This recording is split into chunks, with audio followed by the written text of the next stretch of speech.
Hello everyone, welcome to Toyeen Talks. Ẹ jẹ́ ká jọ enjoy. But for watching till I'll see you in my next video. Stay safe, stay blessed. I love you all. Bye. Fún àwọn nǹkan bẹ́ẹ̀ yẹn because of children. Forget pé wọ́n sọ pé tán bá lọ sí school, they are introducing children to agege or whatever. Ọmọ tán bá tán lé ò lè embrace agege. Ọmọ tán bá tán nílé, parenting bí ọmọ ṣe máa rí is always from the home. It's from the home front. If parents fail a child, the child will embrace anything outside. Garato sure ni. You fail your children in the home front, take it or leave it. Your children are going to embrace whatever they see outside. If you don't fail them, if your children, you make them your friend, they cannot go outside and embrace nonsense. In all of this, we have you àwọn funfun the white tó jẹ́ wípé àwọn ọmọ wọn ò ṣorí burúkú. Adé láwọn ọmọ dúdú tó ń ṣorí burúkú nílùú yìí. And you will never copy something good as a people. They are helping you. They are introducing what will destroy the society. And we keep embracing it as a people. Now, they know agitation is high. They have brought Big Brother Naija for you. They know tension is high. They have brought Big Brother Naija for you to calm you down. They know agitation is high. They know things are getting difficult. This morning, I was watching a program. A very, very serious program on, I can't remember the Facebook page. And the next thing I was hearing, it was a live program. They were doing church program there. I was hearing the church program very close. And I said, look, today is what? Today is Tuesday. What time? As at that time, I think that was about 7 o'clock when I woke up this morning. 7 o'clock should be 12 o'clock in Nigeria. As at 12 p.m., Nigerians are in church. They are praying. This is one of the reasons they can never regulate religion in that country. Never. Forget it. It is one of the reasons. Because the church is helping them to tame you. The church is helping them to give you false hope. The church is helping them to make you believe tomorrow go better.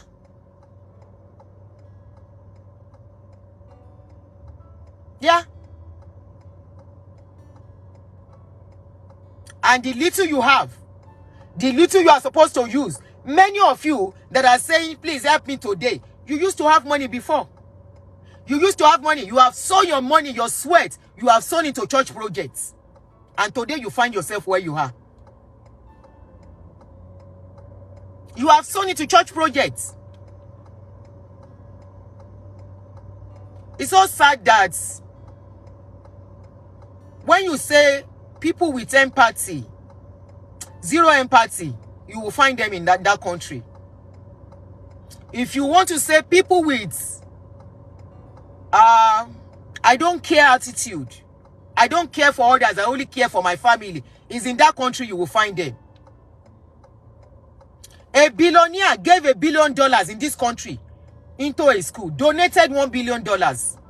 What are our billionaires doing? All we see our own billionaires doing is for their children.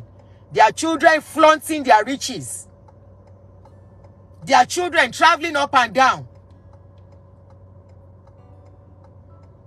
Where is their charity?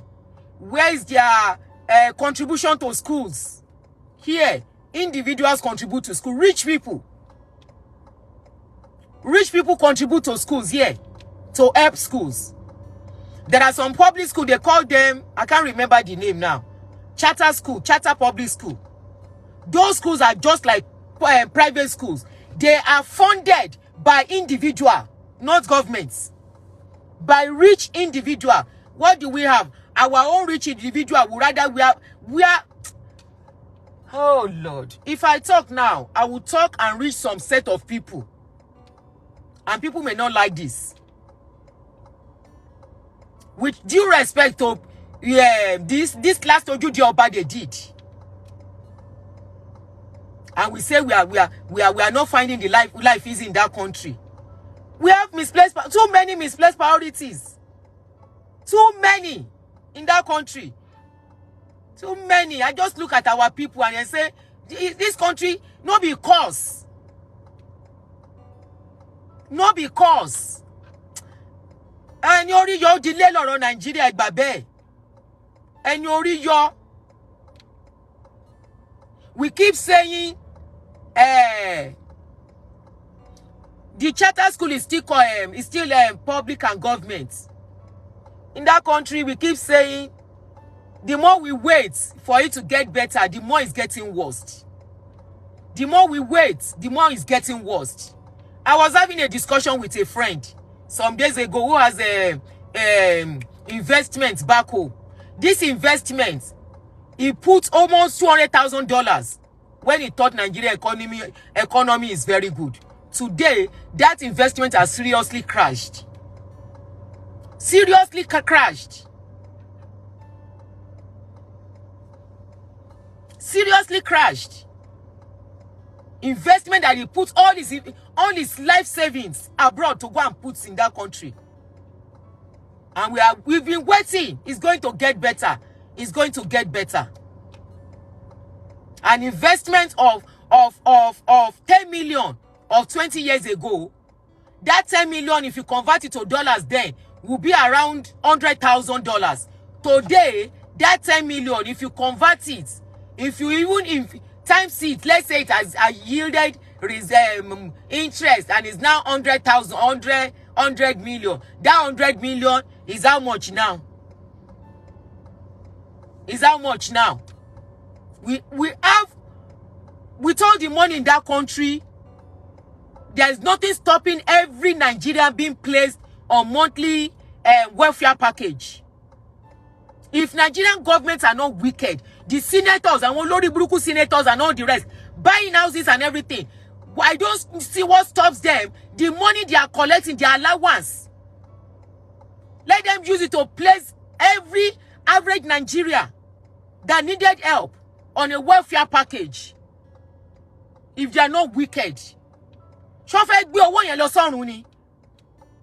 want to carry that money to heaven, or they are going to bury them with the money. Maybe one of them just died how many days ago?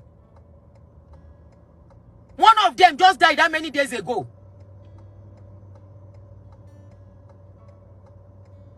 Okay, it's now $10,000. No Majubelo. One of them just died how many days ago? As he died now, make them carry in money all the allowance where they collect, all the benefits, all the properties, make them bury them inside it. Every one of you are going to leave all this money you are acquiring at the mercies and the detriment of the masses. Here, they have programs. They have programs for less privilege. If you can't work too much, you can approach the government here. They will assist you. They have program for less privilege in this country. What stops Nigeria from doing that? Shame on that country. We are producing crude. We are still importing crude now. Here, they are placed on monthly allowance. Here, that they will go and collect from the government. Kino man pe àwọn kini card wọ́n tó man gbà yẹn. Tó fi man ra oúnjẹ. EBS or something. There is the card. The card is for them to go and buy grocery, buy food. They give it to them. What are you doing? What is the government of that country doing for the less privileged? Full stamp, thank you. What are they doing to help people? All we see them flaunting bulletproof cars. And Olori Buruku Efeku. If you flaunt bulletproof car, you don't want to buy. If death is ready, it will come and carry you inside your bedroom. If pie is ready, it will come and carry you. One of you just went. And one year she were keep gathering the wealth. You think you are gathering it for your children, right? You will see that even your children will not even enjoy the wealth. Keep gathering it at the detriment of the masses. The masses are there. They need help. They need life to be easy. Not everybody will have opportunity to travel out. Not everybody. Not everybody. A lot of people will not have opportunity. Nigeria cannot even accommodate it. I mean, foreign countries cannot even accommodate all Nigerians. So many people will travel out. So you want people to continue to... A lot is happening in that country. I saw a video this morning again. People are beginning to do what they never thought they would ever do in their life to survive. Is Nigerian wealth meant for the only few people? It's just a question. Is it meant for few people, for everybody in that country? It's not your money. It's the money of the masses. Government, hospital, zero. School, zero. What is that thing that Nigerian citizens are benefiting from that country? I am just asking, what are we benefiting? What are our people? What are they benefiting as a people in that country? People are benefiting something here. They are benefiting something. There are some people, they don't have money.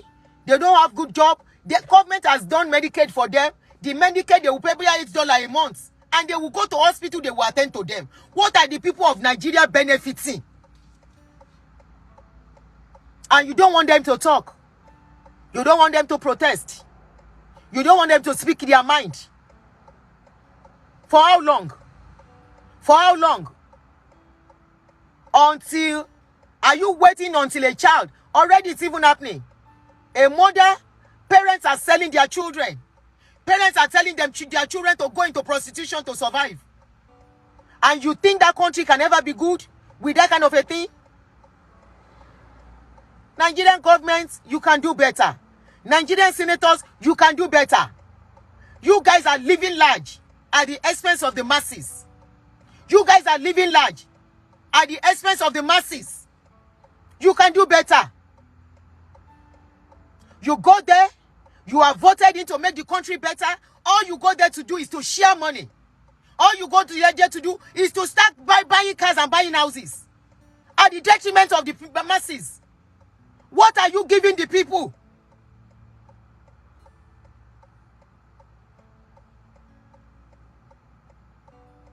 What is that thing that people are enjoying in that country? I am just asking. As a citizen. Giant of Africa for nothing. Giant of Africa in zero. Giant of Africa that is not worth emulating.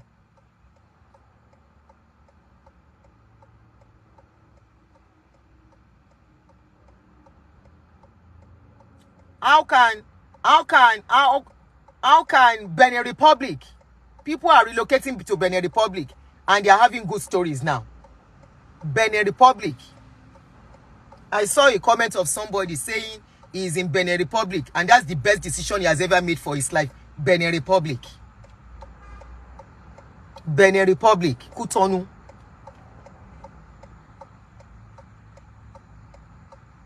Giant of Africa in nonsense. Giant of Africa in radarada. Giant of Africa in olosho. Giant of Africa in insecurity.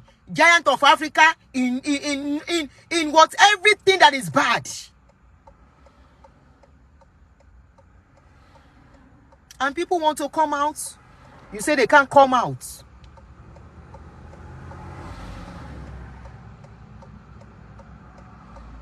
I was watching Yoruba. I shared the video this morning before I left home. Kí lorúkọ page yẹn? Ìròyìn Yoruba or something. Let me see. Go and see. They just interview a guy that their specialty, Alaroye TV. They interview a guy that was a kidnapper. How they were washing pa when you're sharing, even after collecting ransom from them. Here, we go around here, 3 a.m. I can drive around here. 3 a.m. I can take a stroll that I want to buy something in the next store. I want to take a walk. I want to exercise. 3 a.m. And I won't be scared of anybody kidnapping me or anybody harassing me. Traffic lights, street lights, and police are parading everywhere. There are a lot of things you can do in that country to create jobs. Employ more people into police force. And you know what to do, you just don't want to do it. Most of you lived abroad. You're abroad, dada. You know how things are done. But you go back there and you start messing up because nobody will checkmate you. You go back there, you start doing rubbish because nobody will ask you questions. You go back there, you do whatever you like because nobody will hold you accountable. It is time you people are held accountable for your wickedness in that country. You walk around here at any time, nobody will stop you. No. I drive back from work sometimes 2 a.m. Yes, 2 a.m. and I will drive comfortably. Me only speed the government. I will put music and be driving slowly. There's no need to rush. I'm going home. Àwọn ìkàdédé gbogbo yín lẹ máa kú ní kọ̀ọ̀kan gbogbo ẹ̀yin Nigerian leaders. Gbogbo owó tí ẹ bá kó ẹ ní fi ṣe rere lágbára Ọlọ́run. Ẹ máa kó owó yẹn bí ẹ kẹ́ máa wà ìsàn bí kẹ́ máa kú kọ́ máa kú mọ́ yín lórí. Bẹ́ẹ̀ ni ẹ ti burú jù nílùú yẹn. Ẹ wicked. Ẹ wicked. Olówó wicked. Government wicked. Olówó wicked. Government is wicked. 81 so one citizen not the wicked person.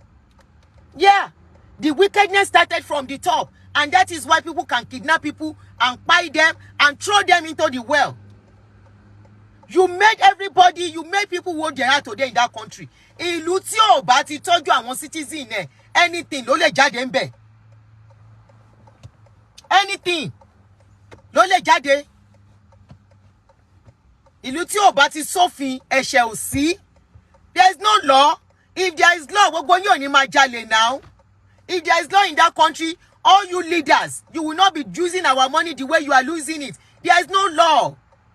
There is no law. So ìlú tí ò bá ti sófin kò ṣẹ̀ṣẹ̀. Ó kàn dùn mí wípé wọn ò rí àwọn family yín gbé. Àwọn family yín ló yẹ kán máa jí gbé. Tán bá jí family yín bí mélòó gbé, orí yín á pé. Yes. Ṣùgbọ́n all of you are so smart. Ẹ lọ ra bulletproof. Ẹ kó gba àwọn yín, ẹ kó wọn kúrò ní Nigeria. You remove all your children, you transfer them abroad because of your wickedness. Abroad here, all the leaders here, all their children are living with them. They are not transferring their children to another country. Their children are living with them in their country. Shame on you, Nigerian leaders. Shame on you. All their children live with them here. You will never see a leader here or going to spy in another man's country. Nigerian leaders, you are always spying in another man's country. You are always spying in another man's country. You have created monsters in Nigerian people. You are to continue to deal with it. Kọ́lọ́ mú yín kọ́ náà family yín kan jí gbé. Kọ́ rí àwọn family yín kan rí wọn jí gbé. Tọ́lọ́ bá máa mú yín mú kan nù yín. You created what we are seeing today in Nigerian society. Continue to deal with it. Àti gbogbo àwọn pastor tó ń sọ wípé ọ̀rọ̀ owó, you must be blessed. Tó ń gba owó àwọn kìíní láti pray fún wọn. You all created what you are seeing in that country today. Continue to deal with it. Continue. Ẹ máa deal pẹ̀lú ẹ̀. They will continue to embarrass your name all over the world. All the people you have created, the monsters you have created as your people, they will continue to embarrass your name all over the world. Because CBT Nigeria bad there all over the world. Their immigration stable. Once they see that passport, they look at you suspiciously. That is how embarrassing that name has become. Shame on Nigerian leaders. You got us all to this stage.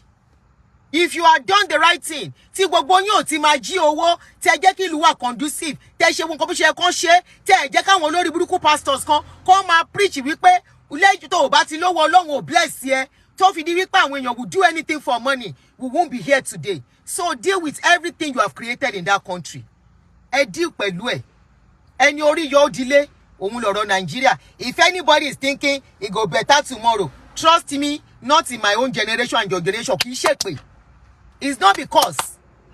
This is not a cause. It's not a cause. Trust me.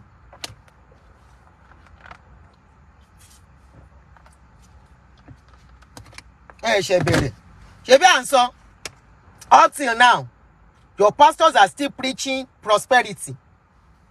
Up till now, they are still preaching that if you don't have money, you are not blessed. Up till now, they are collecting money that they don't know the source. Up till now. And we'll talk, you will say we should shut up. Some of us that can reflect, how did we get here? We're able to reflect. How did we become somebody? How did we become a people who makes money a priority at the detriment of empathy, at the detriment of being good to ourselves, at the detriment whereby people's lives does not matter? We could trace it back. It started as greed. Agbomewa, how are you, my sister Wendy? It started as greed. It started as, okay, people were stealing money, nobody was checkmating them. People were stealing money and running to church for cover. People were stealing money under the guise of being a worker in church, and they are carrying the money they are stealing. They are sowing it to church. Nobody was suspecting them. They were becoming rich somehow. We were able to trace it. And we could see, oh, these pastors are part of the problem of why we are where we are today. And some of you say we should shut up. We should leave God of men. They are anointed. They are touch not my anointed and do my prophets no harm. Indeed, they are really anointed. Unfortunately for many of you, unfortunately for many of you back home, a lot of you are not going to escape what is going on. Trust me. I feel for a lot of people, like, I wish, at least for the people that are close to me, I wish I could do more. But I can't. I can't. I know how people come into my inbox, and they are not lying. They are not. If a bread or a loaf of bread that we used to buy 200 naira before I left home, no, 180 naira is how much I buy a loaf of bread that we will eat twice as a family, or maybe eat once and the rest will remain small. And I usually buy soup anytime I'm buying. If each of that bread they say is about 1,000 or 1,500 now, I keep asking people when they tell me this is how much they are selling food now. A dirika of rice, I was told is about 2,000 naira. How much not pay dirika? And my question is, how are people with children coping in that country? That has been my question. I said, is it that, share if I am in Nigeria with all this my load, how will I survive? Hello, ni mo fẹ́ gbà ní rent tó máa ká wa. The business I was doing, a lot of my friends that were doing that business, they say they can't do it anymore. The only good thing is that 2,500 ni bread in here. You see? You see? So, me pay mara 2,500, 5,000. No ma jẹ. Láwọn ọmọ tán ti dàgbà, no ma jẹ lórí ìjókòó. And salary is 70,000 minimum wage. So, Nigerian government, things cannot continue the way it is. Okay, cup of rice 2,500 ni. Each time they tell me, woman ronu pe kani mo wa nle báwo mo ṣe fẹ́ ṣe. The business I was doing, nobody can do it anymore. All my friends that don't ṣe kò sẹ́ni tó lè ṣe mọ́. The good thing is that most of them want to come and travel. If not all of them, àwọn ọmọ want to relocate àwọn ọmọ wọn before Nigeria became what it is. So àwọn ìyá wọn náà wà nílé managing their lives. So báwo la bá ṣe survive? Iṣẹ́ wo ni mo fẹ́ ṣe? Ọjà wo ni mo fẹ́ tà? Tell me mi ò ní bọ́. I keep thinking of it. Anytime I'm hearing these things, then I keep àwọn tó lọ́mọ lọ́wọ́, táwọn ọmọ wọn kéré báwo náà ṣe ń ṣe? Báwo náà ṣe ń survive kíní ìbá ìwọ lọ́hùn? Yam 8,000 kẹ̀. 8,000 naira fún yam.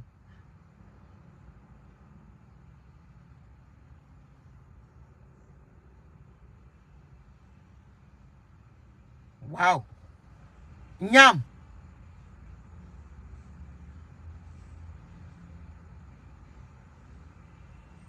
Yam.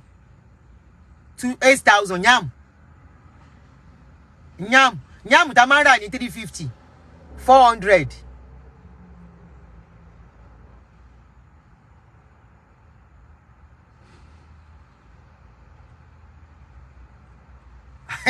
Nigeria government say wọ́n ní kó má sọ̀rọ̀. Wọ́n ní kó má ṣe nǹkan kan sí. Kó má protest.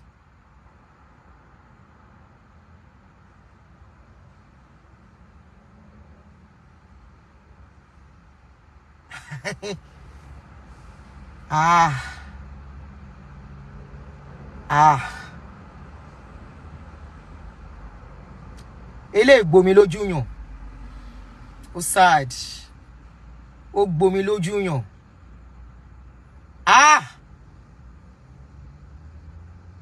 Àwọn tó ń lọ́mọdé lọ́wọ́ báwọn náà ṣe ń survive ẹjọ́ nítorí Ọlọ́run. Àwọn làánú mi ń ṣe ju o. Àwọn tó ní ọmọdé lọ́wọ́.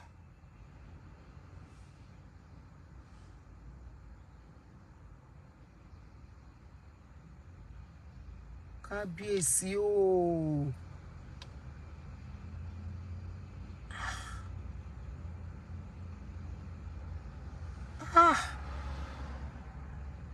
Ṣáàní ní kó pa ọmọ tán bí.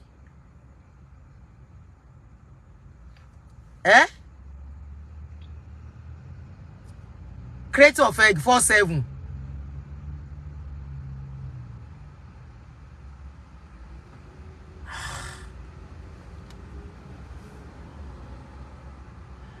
Ṣé Nigerian government ò lè dá farm sílẹ̀ ní kó employ àwọn èèyàn? Because individuals wọ́n dey create program, wọ́n dey ṣe security fún wọn.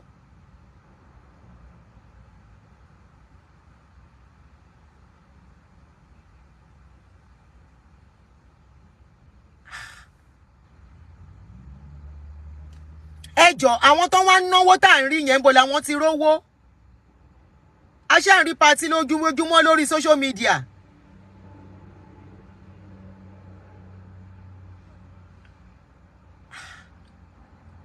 You can see pé mo ní misplaced priority wà.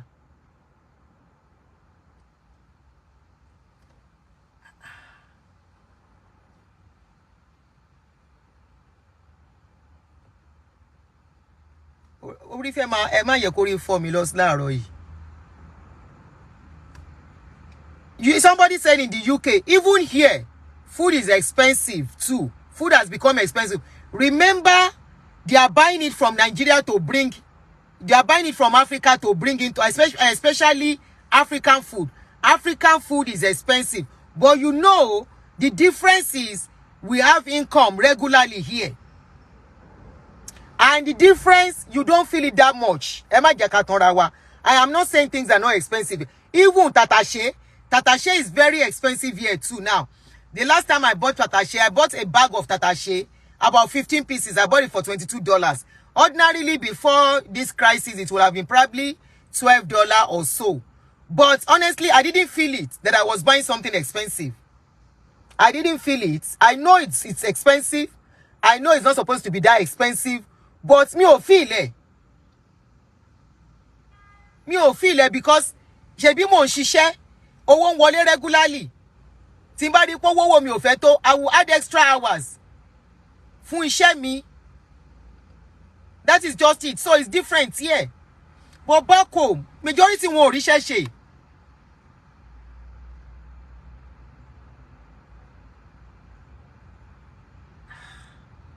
Nigerian government, nǹkan ò lè continue báyìí o. No.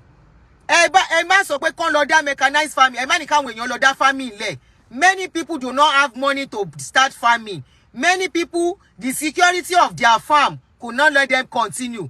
Ẹ bá wọn dá farm sílẹ̀ to make it easy. Ṣé government tún máa dá farm sílẹ̀ tì yín?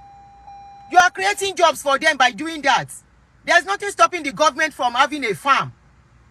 Because you have the money, you will provide the security. Ẹ̀yin lẹ máa employ àwọn èèyàn. Ẹ lè fence ibẹ̀ round tí wọ́n máa produce. Kóúnjẹ pọ̀. Tóúnjẹ bá kúrò níṣẹ́.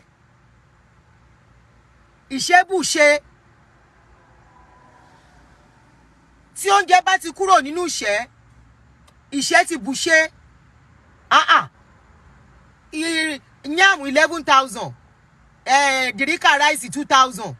Bread 2,005. Don't compare abroad to here. Yes, we know there is a food crisis here too, but you don't feel it. I was in the store last time. I bought everything I needed to buy. I even bought extra. Which day did I call and don't tag me? Timo Yiragmi, fresh igbin. Because got on let them in me. So I bought 9 pieces of igbin, 8 pieces, $50. I bought it because I have the money to buy it. Tí owó bá wà, èèyàn máa jẹ nǹkan tó wù. Èèyàn ra nǹkan tó lè rà, tó bá wù jẹ. The only thing ni wípé okay o, I'm buying food o. One of my friends just shut down our fish farm too now. She was complaining about the feeding, that she couldn't cope, that the feeding is too high, could break even more. You can't compare abroad to Nigeria at all. Ẹ má fi wéra wọn, please. Ó yàtọ̀. Abroad à ń ríṣẹ́ ṣe. So the worst ni pé wàá cut down on àwọn expenses tí ò bá necessary. That's the worst. But pé ò ní jẹ nǹkan tó wù ẹ́ bí, that's a lie. Àfi tó ò bá lówó tí wọ́n náà ò ṣiṣẹ́ lókun. Àfẹ́ni tó bá jẹ́ pé bóyá kíní. Ibi wọ́n pé mo ìgbín wù mí jẹ, mo ìpín ò tí jẹ tí mo rà tán mo tún pẹ́ nìyẹn. Ìgbín yẹn mo like ẹ o. Give me another half pack. Half pack here, 8 pieces. I bought it for $50. That is like each one is about 40. Hello, $4 each. Abi hello ni $5 each. Abi $6 each. Let your concon. Simba convert in naira. That means I'm buying one igbin for almost 10,000 naira. Abi, but wumi je, right? And I'm working. Iṣẹ́ wà ńbí now. Ibi tí iṣẹ́ ò bá sí. See, purchasing power but too high. That's wickedness. Ẹ jẹ́ ká sọ̀rọ̀ síbi tọ́rọ̀ wà. Ẹ má jà pamper government here at all. We know this present government is not the cause. Ọ̀rọ̀ yìí ti bẹ̀rẹ̀ tipẹ́, but they can adjust. Àwọn expenses wọn, all their useless expenses, all their useless allocation, àti giving themselves, buying rubbish that they are buying, motor and cars. Cars and houses.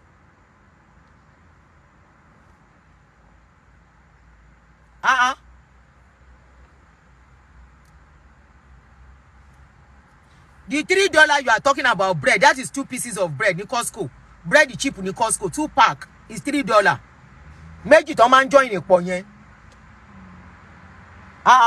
Lè sọ pé oúnjẹ wọn bí o. Bó oúnjẹ ṣe sọ pé oúnjẹ wọn tó à ń dó oúnjẹ nù ń bí ṣeré ni. It's not intentional, but oúnjẹ tó bá ti tójọ́ mélòó kan nù fridge, you don't feel like eating it again, you trash it. Nigeria ní sentiments. Oloma can feel poverty she family. In Nigeria, they will tell you, yeah, it's abomination to throw food away. And it's over don't genuine mapa. That is a lie. That is a lie. In this country, if you don't like a food, you trash it. And you will still cook fresh one. Nigerian government, they are not doing well at all. They are not doing well. Don't let us spend what is not. Don't let us spend what is not. That country has the money now. That country has money now. The way we see them throwing money, the way we see them sharing money. Want to basic public where you buy, not share. What stop the government doing farming for people, creating farms, can't employ when you're CB?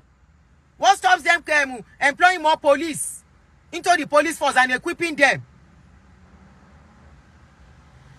I said it is not fully their fault. They are part of the problem. Don't get me wrong. They are part of the problem. All of them.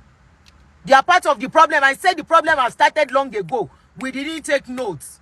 I'm not saying they are not part of the problem. I said they are part of the problem. We can't say they are fully the reason. That's what I said. The present one. They are part of the problem. They are not fully. Probably if I said that, that should be a slip of tongue. That should be a slip of tongue. Somebody say the people are the problem too. When people no get, when life it become tough, you produce anything. In a community where things are tough, in a community when things are not done right, in a community that preaches money, in a community that flaunts ill-gotten wealth, expect anything and everything. In a community that you flaunt wealth anyhow. In a community that you celebrate ill-gotten wealth, expect anything and everything. How can you blame the people and say the people are the problem? Share people in the government, are the people the government? Who is to provide security? Government. Who is to provide enabling environment for business to thrive? Government. So how can you say it's the people? When people don't know what to do, they do anything. If they can get away with it for survival, they will do anything. It's the rich we should talk to, the rich and the government. The rich and the government. Maybe the rich too, they cannot sleep well again. Abi, a rich, here, we don't have burglary in this country. We don't have burglary. Our doors do not have burglary. Our windows does not have burglary. What we have is nets. And it doesn't mean you will not sleep with your two eyes closed. Both the rich and the poor. They pass in front of Kamala house. Well here, even though it's well secured anyway. You know, for obvious reasons. They pass the front of her house every time. I go soon pass the place now as I go. Okay? Here, we don't get burglary. And you won't be afraid that anybody is coming to meet you in your house. You won't be afraid that somebody is coming to enter your house without being invited. There are lots of things to be done by the government. Our governments are not trying. Don't let us tell them they are not trying. They are not trying. A country government that is trying, the people will say yes. It is the people that are feedback of what the government is doing. It is the people that will be the feedback. What is happening in the society will be the feedback of what the government is doing. If the people are bringing back negativity everywhere, then it starts from somewhere. They need to do something.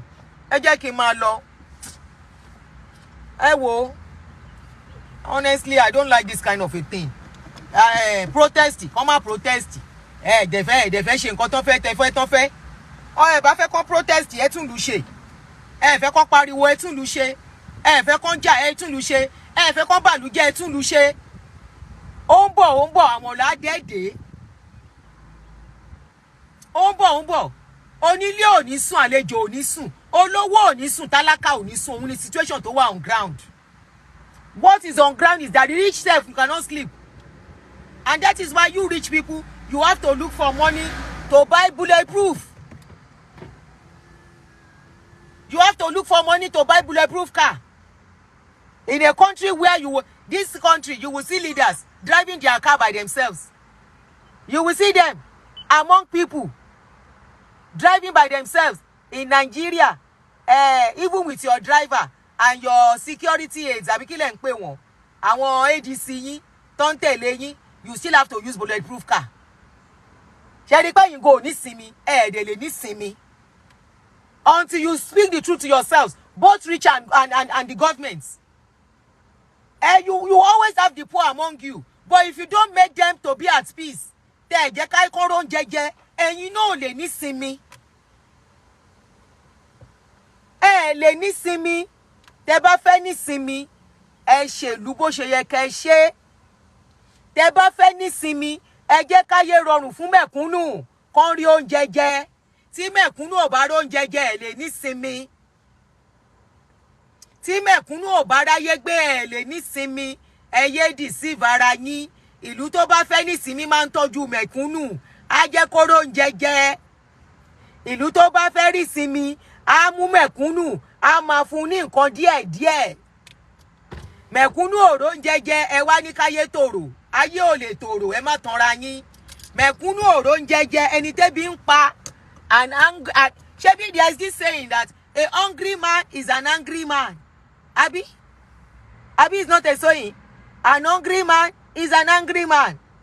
The only person that will not be angry. Ohun re, mo ló ń jẹ nbí, tí ma jẹ nbí iṣẹ́, meat pie ni mo gbé dání ni, juice ni mo ń save yìí. Gbogbo nǹkan yòókù kékeré ni, á sì ṣe kulẹ̀. Tí n bá délé oúnjẹ wà nínú fíríjì. Ṣé ní bá jẹun yó kí ló tún wá? Lẹ́yìn mo yó. A máa ń sọ fún àwọn ọmọ tàbí gan, tó bá ti yó, tọ́mọ bá ti yó, kò gbọdọ̀ sunkún. Ọmọ tí ò bá yó ló ń sunkún.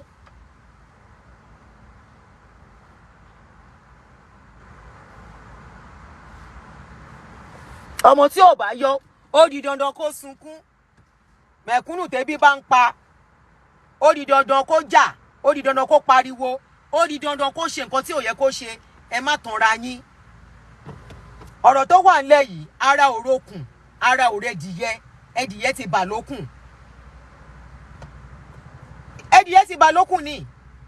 Oh yeah, ẹdìyẹ ti bà lókùn. Kí la máa ṣe? ṣé mọ̀ pé tádìyẹ bá bà lókun adìyẹ ń dun kóhun má ṣubú okùn tí ó jókòó ẹ̀ jẹ́jẹ́ kò ní nísinmi àtolówó àti tálákà àmì àtolówó àtijọba ẹ continue àfi káwọn ọmọ yín ya máa sá kúrò Nàìjíríà kan ya máa sá kan máa lọ gbélùú òyìnbó ẹ wá rántí wípé ẹ lè dáàbò bo àwọn ọmọ yín forever àwọn ọmọ yín wọ́n máa dá dúró ńjọ́ kan ṣebí ìkọ́nù yín ló lọ yẹn àbí ìkọ́nù yín kọ́ ló lọ ó ti dá family ẹ̀ ó ti dá wọn mọ́lẹ̀ gbogbo contact tó ní contact yẹn ò lè work mọ́ it can't work anymore it can't ọjọ́ sí wọ́n sọ̀rọ̀ subsidy yẹn pé kọ́ ní sùúrù àwa ṣe fídíò kan àwọn kan pariwo kíní kan bo everybody ló ń jẹ yẹn sìn àtàwátàwà labroad we are facing it bẹ́ẹ̀ ni ó kan àwátàwà labroad náà aṣáà ní family sílé aláwọn èèyàn sílé we have them abroad I mean back home aṣáà ní máa wò wọ́n kébi máa pa wọ́n láwọn tá a lé sílé tá a mọ̀ sílé we won't be looking at them so ó ti dẹ dìyẹ bà lókun ara òkúròkù ara òra dìyẹ bẹ́ẹ̀ ni so ṣe rí ẹ̀yin olówó tẹ́ ń ṣe patí àtàyìn mẹ̀kúnnù torí yín ò pé torí yín ti bu tá à ń bá yín sọ the little change that you have the little money that you have somebody will now gather you and be saying sow a seed continue to sow a seed ṣé ti gbọ́ continue to sow a seed ẹ̀yin mankara Nigeria is number 1 in entertainment clap for yourself continue wasteful people very wasteful nation if you are looking for a nation that has 0/10 in culture in maintenance is Nigeria 0 in kí ló tún pè 0 in development and all the rest is Nigeria 0 integrity in name is Nigeria kò bá dé border Nigeria passport they will look you somehow clap for yourself but if you are looking for a country that takes 10/10 over party is Nigeria if you look at country that takes 10/10 in wasteful spending is Nigeria if you look at country wey take 10/10 in maintenance culture is Nigeria 0 I've said that one is Nigeria everything good 0 everything bad 10/10 clap for yourself ẹ jẹ́ máa lọ ẹ wo ẹni orí yóò di lé ní ọ̀rọ̀ tó wà nílẹ̀ yìí ẹ má tanra yín gbogbo ẹ̀yin tẹ́ wà ń bẹ̀ let's just keep hope yìí náà ni hope ìsọnù hope ìsọnù is all this hope like the next thing we keep hope alive hope 1993 bọ́n ṣe fún wa ní hope nìyẹn hope 1993 ló dé gbé wa débi tá a dé yìí hope 1993 hope yìí náà ni let's keep hope alive hope yìí náà ni wọ́n ti fi hope ṣe Naija hope tó yẹ pé Lomi ò ní live láti tell story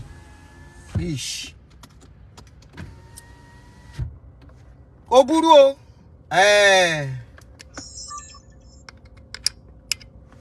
kò burú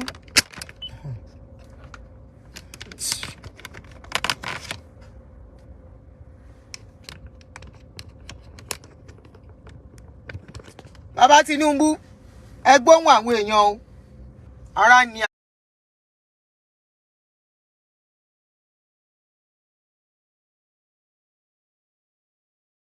àwọn èèyàn o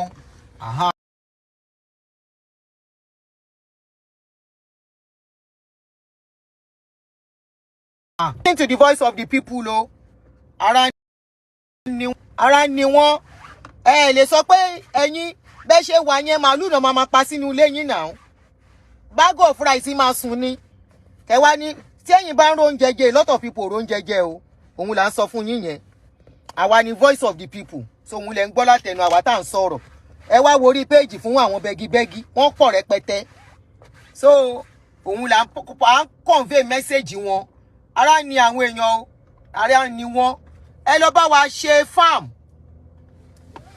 ẹ lọ ṣe farm kẹ́ employ àwọn èèyàn síbẹ̀ ẹ lọ ṣe farm, kẹ́ kó àwọn èèyàn síbẹ̀, kẹ́ gbà wọ́n, kẹ́ gba security síbẹ̀ tó máa mójútó bẹ̀, kẹ́ employ àwọn èèyàn kó jẹ́ pọ̀ nílùú.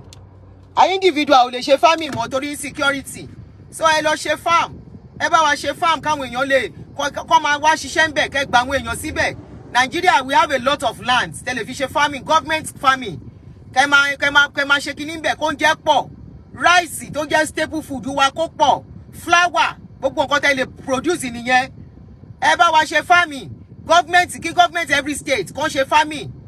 Kàn ṣe farming, oúnjẹ. Ìlú tí ebi bá kúrò ńbẹ̀, kékeré ni yòókù. Ìlú tí ebi ò bá pa àwọn èèyàn, kékeré ni. But ìlú tẹ́bi sì ń pa àwọn èèyàn, kò lè ní sinmi. A country that is people are hungry cannot have rest. A country where people do not have money will not have rest. People are hungry, they cannot have rest. So call all your state governors, all the state governors of Nigeria. You are the one to produce security for people. People cannot go to farm because of insecurity that hunger has produced in the land. People are hungry. People need money to eat.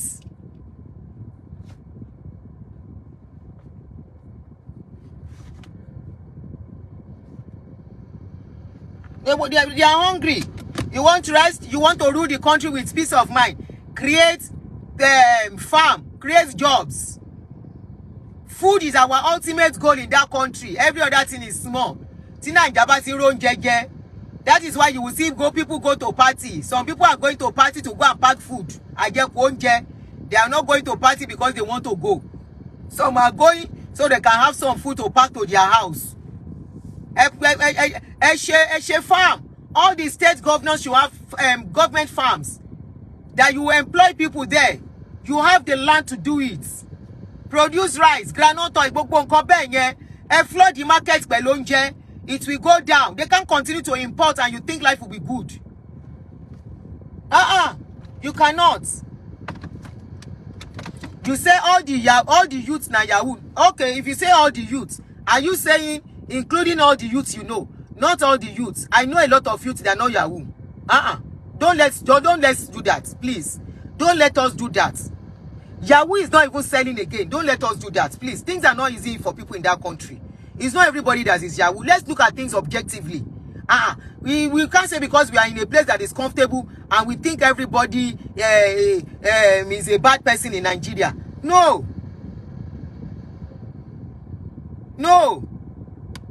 Let them create the farm first. A lot of people are ready to work. They are ready to work.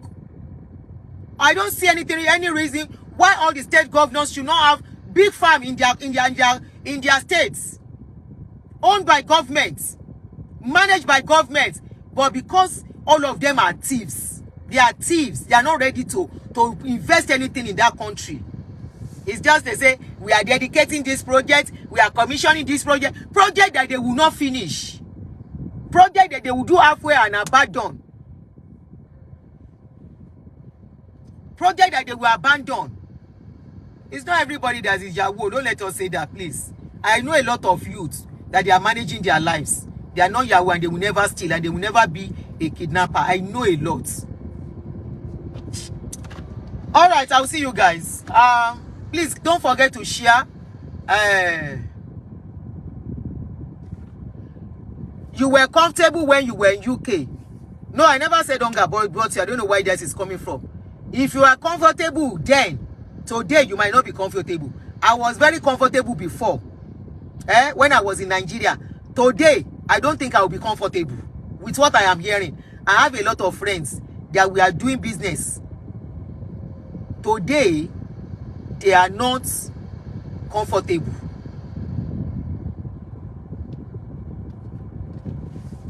Oluwafumilayo, because they don't want to do it.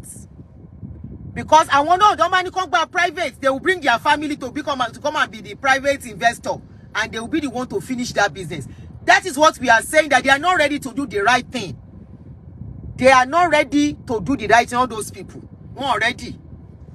So they are not ready to do the right thing, and they want people to keep quiet. How will that come? How easy will that be? How no shema easy? She Nigeria ni koni kinini.